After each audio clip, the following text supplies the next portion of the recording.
Good evening everyone. Dear students, हम लोग बात कर रहे हैं, हम लोग का क्लास लगातार चल रहा है, कोऑर्डिनेशन केमिस्ट्री का क्लास हो रहा है। आज हम लोग थ्योरेटिकल क्लास है और उसका टॉपिक का नाम है valence bond theory. Valence bond theory तो हम लोग 11th में भी पढ़े थे केमिकल बॉन्ड में, तो उसमें उसी तरह रिलेटेड है। और यहाँ पर वैलेंस बॉन्ड थ्योरी यहाँ पर पढ़ रहे हैं क्या, कोऑर्डिनेशन केमिस्ट्री में। वैलेंस बॉन्ड थ्योरी हम लोग पढ़ रहे हैं कोऑर्डिनेशन केमिस्ट्री में। तो वीबीटी वैलेंस बॉन्ड थ्योरी क्या है, ये क्या बोलता है उसको थोड़ा आप लोग बेसिकली जानेंगे। हाँ, कुछ ज्यादा उसमें दिमाग ज्यादा लगाना नहीं, लाइटली ही लेंगे इसको। तो वैलेंस बॉन्ड थ्योरी का जो नोट्स है, आपका जो नॉलेज है, ये देख लीजिए क्या क्या है। तो ये दिया कौन है, हु गिव्स दिस थ्योरी, तो given by Linnaeus polling. Linnaeus polling है ना, वो क्या किया है, वैलेंस बॉन्ड थ्योरी दिया है। Main future of this theory are क्या क्या है, क्या बोल रहा है वैलेंस बॉन्ड थ्योरी, कहता क्या है, अब जानते हैं, वही सी बात लिखा हुआ है। During coordinate bond formation, during coordinate bond formation, जब कोऑर्डिनेट बॉन्ड बनता है तो central metal atom act as lone pair acceptor, तो करता ही है, वही बात यहाँ पर लिखा हुआ है। Central metal atom act as lone pair acceptor, है ना, या इलेक्ट्रॉन पेयर एक्सेप्टर।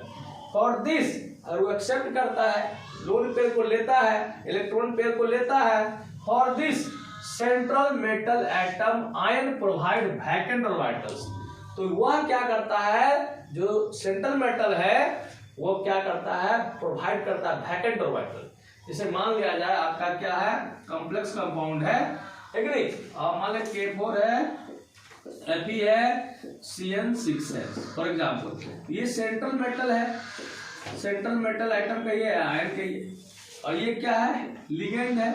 लिगेंड और सेंट्रल मेटल एटम के बीच क्या बनता है, कोऑर्डिनेट बॉन्ड बनता है। You know that coordinate bond form between central metal atom and ligand, and in this case central metal ion act as electron pair acceptor, and for this it provide vacant orbital to the ligand। ligand को provide करता है क्या चीज, vacant orbital, है ना। vacant orbital समझ रहा है, ताकि उसमें इलेक्ट्रॉन को क्या कर सके, ये एक्सेप्ट कर सके। दूसरा है, लेकिन ये प्रोवाइड करेगा vacant orbital, तो वो एकदम डायरेक्टली नहीं करेगा, आफ्टर हाइब्रिडाइजेशन कहता है। The metal provides vacant orbitals only after the process of hybridization. जो वैकेंट ऑर्बिटल्स होते हैं आपस में पहले क्या करते हैं, इंटरमिक्सिंग करते हैं। क्या करते हैं, इंटरमिक्स करते हैं, है ना। मान लिया जाए सपोज फॉर एग्जांपल, थोड़ी देर के लिए मान लेते हैं, मान लिया जाए हमारे पास क्या है, आपके पास ये d ऑर्बिटल्स है, ये मान लेते हैं क्या है, तो s ऑर्बिटल्स है, ये कितना ऑर्बिटल्स है, d ऑर्बिटल्स है। तो पहले ये क्या करेगा, आपस में क्या करेगा, ओवरलैप करेगा, मिक्सअप होगा, हाइब्रिडाइजेशन होगा, ठीक है। तो मान लिया जाए सपोज दैट आपके पास s है, sp भी कर सकते हैं, तो p है, एक p ऑर्बिटल्स है आपके पास, ये p हो गया, और इधर क्या हो गया, ऑर्बिटल किसमें है, 1 2 3 4 5 d में है। तो हो सकता है एक s हो, 3 क्या हो, p हो, एक क्या हो, d हो। तो पहले क्या हो जाएगा, मेटल जो होगा उसका वैकेंट ऑर्बिटल आपस में इंटरमिक्स कर करके क्या करेगा, हाइब्रिड ऑर्बिटल बनाएगा। क्या बनाएगा, तो वो भी तब तक तो खाली ही रहेगा। तो उसके बाद वो क्या करेगा, लिगेंड को कहेगा कि आप हम अब दो, हमको क्या करो, लोन पेयर दो। पहले हम हाइब्रिडाइजेशन करेंगे, अब तुम एक पेयर को, जो वैकेंट ऑर्बिटल है, हाइब्रिड वैकेंट ऑर्बिटल है, उसमें तुम लोन पेयर को डोनेट करो। वही कह रहा है, the metal provides vacant orbitals, देता है, मेटल वैकेंट ऑर्बिटल देता है, कब, only after the process of hybridization, hybridization के बाद। हम लोग 11th में पढ़े थे, what is hybridization. Hybridization is a process, hybridization is a process in which 2 or more having nearly same energy mix with each other, है ना। 2 या 2 से ज्यादा क्या करता है, जो ऑर्बिटल्स हैं जिसके एनर्जी क्या होते हैं, सेम होते हैं, आपस में क्या करता है, मिक्स कर जाता है। उसके बाद जो बनता है उसको कहते हैं हाइब्रिड ऑर्बिटल, और उस प्रोसेस को क्या कहते हैं, हाइब्रिडाइजेशन। कहते हैं कि नहीं कहते हैं। मतलब एक S मिल गया, एक P बन गया, क्या बन गया, sp, एक S 2 को P मिल गया, क्या हो गया, sp2, और एक P और 3 को S, एगो S और 3 को P मिल गया, क्या बन गया, sp3। तो ये आपका हाइब्रिडेशन हो गया। हाइब्रिडेशन हम लोग पढ़े हुए हैं। तो अभी हम लोग बात करते हैं, मतलब कि क्लियर हो गया कि वैकेंट ऑर्बिटल कौन प्रोवाइड करेगा, central metal atom according to valence bond theory, और कब, तो after hybridization, after hybridization. Next point है the vacant hybrid orbitals of metal ion get overlapped by orbitals of ligands. अब जो वैकेंट हाइब्रिड ऑर्बिटल्स होगा, hybridization के बाद जो आएगा उसको कहेंगे वैकेंट हाइब्रिड ऑर्बिटल। अब वो किसके साथ ओवरलैप करेगा, लिगेंड के साथ। किसके साथ, तो कौन सा बॉन्ड बनाएगा, कोऑर्डिनेट बॉन्ड बनाएगा। कौन सा बॉन्ड बनाएगा, कोऑर्डिनेट बॉन्ड बनाएगा। The vacant hybrid orbitals of metal ion get overlapped orbitals of किससे, लिगेंड से।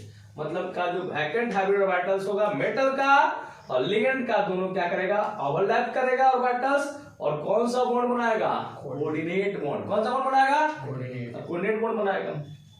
अगला पॉइंट है the number of vacant orbitals provide, लेकिन यहां बहुत इंपॉर्टेंट, जो वैकेंट ऑर्बिटल जो प्रोवाइड करेगा, देगा, उसका नंबर क्या होगा, किसके बराबर होगा, which is equal to the coordination number of the central metal.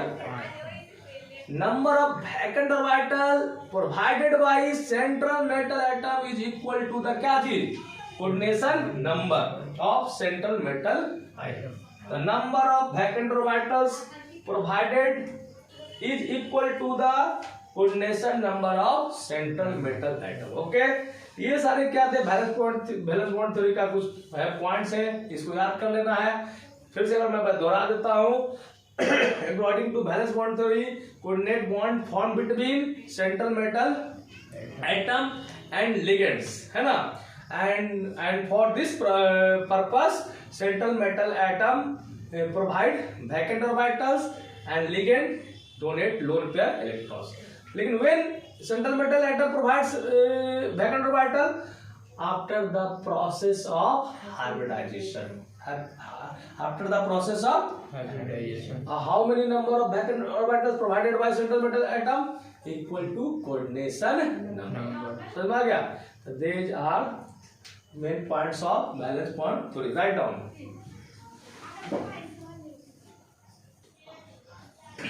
तो आप कह सकते हैं वैकेंट ऑर्बिटल जो होगा वो बराबर होगा किसके, कोऑर्डिनेशन नंबर के। और कोऑर्डिनेशन नंबर बराबर क्या होगा, नंबर ऑफ हाइब्रिड ऑर्बिटल, और वो हाइब्रिड ऑर्बिटल ही किसके बराबर हो जाएगा, हाइब्रिडाइजेशन के। किसके, ये सारी बातें मैं एक एग्जांपल से समझा रहा हूं, समझो। ये हुआ COF6 और यहाँ पर -3, ठीक है, कॉम्प्लेक्स आयन है। कौन सा आयन है, कॉम्प्लेक्स आयन। तो इसका हम लोग अभी मेन फोकस है इस पर का हाइब्रिडाइजेशन पर। हाँ, हाइब्रिडाइजेशन हम लोग कैलकुलेट करेंगे, मतलब डिटरमाइन करेंगे, और वैलेंस बॉन्ड थ्योरी जो बोल रहा है उसको भी क्लियर करेंगे, जो बात बोल रहा है। इस सेंट्रल मेटल एटम का हम लोग सबसे पहले ऑक्सीडेशन नंबर निकाल लीजिए। इसका कितना मान लेते हो, x।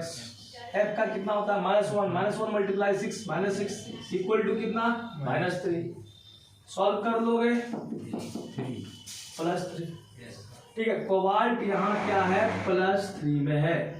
कोबाल्ट का एटॉमिक नंबर कितना होता है, 27। बता दे कल ना, फीकोनी ये हमेशा आता है 26, 27 और कितना 28। तो कितना आया, 27। इलेक्ट्रॉनिक कॉन्फ़िगरेशन जानते हैं लिखने के लिए, नहीं जानते हैं तो बताएंगे इसी का आगे क्लास में। हम लोग यूनिट कैसे लिखते हैं, कितना होता है argon, 18, helium neon argon, 4s2 3d कितना हो जाएगा, 27 में से कितना चला गया है, 3, कितना बचेगा, 24 ना।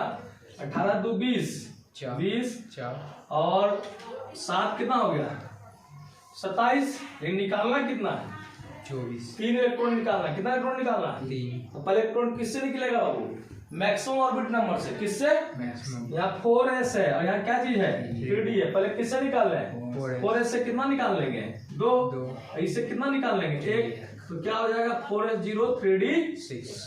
ठीक है। Yes sir. अब इसको हम लोग इंक्रीजिंग ऑर्डर में सजा देते हैं। सबसे पहले लिख लो, हम लोग इसको लिख लेंगे 3d कितना है 6 है, 3d के बाद क्या है आप लिख सकते हैं 4s 3d। देखिए ये कितना हो गया, d में कितने ऑर्बिटल्स होते हैं 5 ऑर्बिटल्स होते हैं ना, dxy dyz dxz dx square y square 5 orbitals होते हैं। 1 2 3 4 5, क्या हो गया 3d। इसके बाद क्या हो जाएगा इंक्रीजिंग ऑर्डर लिखिएगा 4s। अब 4s के बाद क्या होता है 4p, क्या होता है उसको भी शो कर सकते हैं, जरूरत पड़ेगा तो उसका भी यूज करेंगे। कितना हो जाएगा 4p।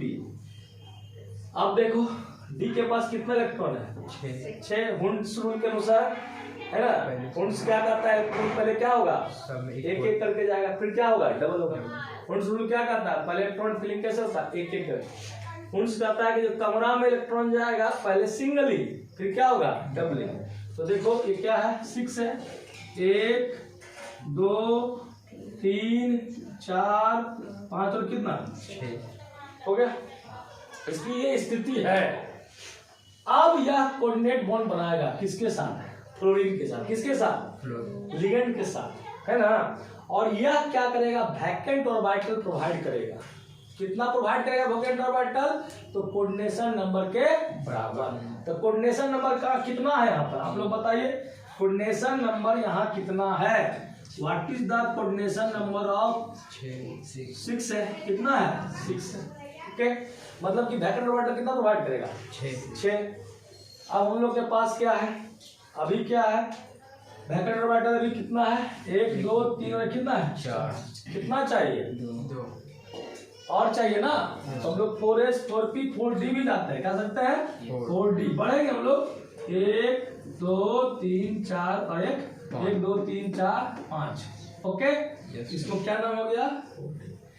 अब क्या करेगा जो कंसेप्ट है अभी प्रोवाइड कर रहा है, कोबाल्ट क्या कर रहा है प्रोवाइड करेगा, क्या करेगा वैकेंट ऑर्बिटल। लेकिन कब पहले हाइब्रिडाइजेशन होगा तो हाइब्रिडाइजेशन में कितना भाग लेगा वैकेंट ऑर्बिटल 6, एक ये वाला लेगा 3 को ये बोलेगा 1 ये 3 ये 4 हो गया और 2 को ये वाला लेगा। हाइब्रिडाइजेशन के बाद क्या हो जाएगा यहाँ पर आपका हो जाएगा sp3d2 sp3d2।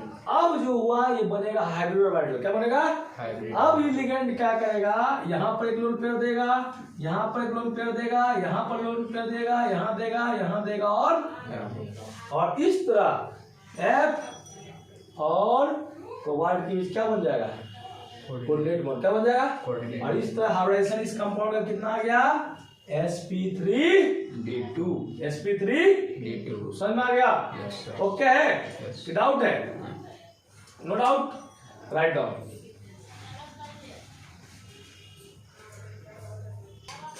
अब कुछ कुछ जो है हम लोग को याद कर लेना पड़ेगा कि कब हाइब्रिडाइजेशन क्या होगा और उसका ज्योमेट्री या शेप क्या होगा। तो हम लोग कोऑर्डिनेशन नंबर 2 से शुरू करें। अगर कोऑर्डिनेशन नंबर 2 है तो उसका हाइब्रिडाइजेशन क्या होगा एक S और एक क्या हो जाएगा P। और इसके लिए जो होगा ज्योमेट्री का कैसा होगा लीनियर। कैसा होगा लीनियर होगा। मान लो यहाँ पर क्या हो गया सेंट्रल मेटल एटम हो गया और एक लिगेंड इधर और एक लिगेंड इधर। ओके, बॉन्ड एंगल 180 हो जाएगा। कितना हो जाएगा 180। दूसरा अगर हम बात करते हैं कोऑर्डिनेशन नंबर 3 तो कितना हो जाएगा sp2। sp2 के लिए क्या होगा इसका ज्योमेट्री ट्राइगोनल प्लेनर। इसको हम लोग ये मेटल मान लेते हैं। ये आपका क्या हो गया लिगेंड और लिगेंड। ठीक है, इसके बीच में बॉन्ड एंगल 120 होता है। कितना होता है 120 होता है। 11th क्लास में पढ़े होंगे। कोऑर्डिनेशन नंबर 4 के लिए क्या होगा DsP2 क्या हो जाएगा, DsP2 1 2 और 2 कितना हो गया, 4। और DsP2 को कहते हैं हम लोग स्क्वायर प्लेनर, क्या कहते हैं, स्क्वायर प्लेनर ज्योमेट्री हो जाएगा, स्क्वायर प्लेनर ज्योमेट्री होगा। इसको हम लोग रिप्रेजेंट कर सकते हैं इसका सेंट्रल मेटल स्क्वायर बनाना ही जानते हैं आप लोग ना, स्क्वायर प्लेनर 90 एंगल होगा ना, इक्विनेट मोड है, ठीक है। आपका 4 में और एक बन सकता है SP और 3SP3, 3 और 1 कितना हो गया, 4। इसको कैसा ज्योमेट्री बोलते हैं हम लोग, 4 के लिए क्या बोलते हैं, टेट्राहेड्रल, टेट्रा। इसको रिप्रेजेंट कर सकते हैं इस तरह हम लोग, है ना। बॉन्ड एंगल कितना होता है, 109 डिग्री 5 मिनट्स। लिगेंड और ये क्या है, ऑलमोस्ट 109 डिग्री कितना होगा, 5 मिनट। चलिए इसको आप ड्रॉ कर लीजिए।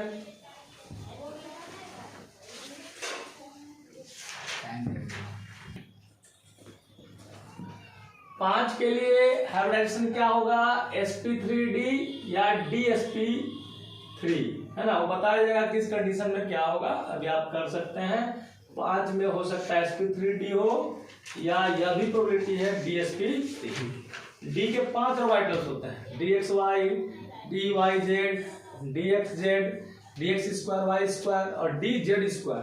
तो इस केस में कौन सा ऑर्बिटल भाग लेगा, dz2, ठीक है, dz2। इसका ज्योमेट्री कैसा हो जाएगा, ट्राइगोनल बाइपिरामिडल, क्या चीज, ये ट्राइगोनल हो गया, ऊपर नीचे क्या हो गया, बाइपिरामिडल। यह भी सिचुएशन आ सकता है sp3d या dsp2, लेकिन उसमें कौन सा इन्वॉल्व करे, d2y2, उसका जो ज्योमेट्री हो जाएगा वो क्या हो जाएगा, स्क्वायर पिरामिडल। ये स्क्वायर हो गया, एक क्या हो गया, पिरामिडल, लेकिन ज्यादा आएगा आपका क्या चीज, ट्राइगोनल बाइपिरामिडल। 6 के केस में क्या क्या हो सकता है, हाइब्रिडाइजेशन हो सकता है sp3d2 हो, या यह भी प्रोबेबिलिटी है कि d2sp3। दोनों के लिए कैसा होगा आपका और ज्योमेट्री ऑक्टाहेड्रल। इसमें क्या लेगा, कौन पार्टिसिपेट करेगा, dx2y2, 2 गुना d है, वो dx2y2 और ये क्या होगा, dz2। और ऑक्टाहेड्रल है, इसको हम लोग स्क्वायर बाइपिरामिडल कहेंगे, स्क्वायर बना दिए, ऊपर नीचे 2 हो गया, ठीक है ना। तो ये जो है आपको याद कर लेना पड़ेगा, बिना याद किए तो होगा नहीं। sp हाइब्रिडाइजेशन है तो लीनियर, sp2 है तो ट्राइगोनल प्लेनर, है ना, sp है तो इसका भी ट्रिक है, बहुत सिंपल ट्रिक है, देख लेते हैं, 2 मिनट में ही हो जाएगा। हम लोग इसको क्लास कवर करने के पहले देख लेते हैं।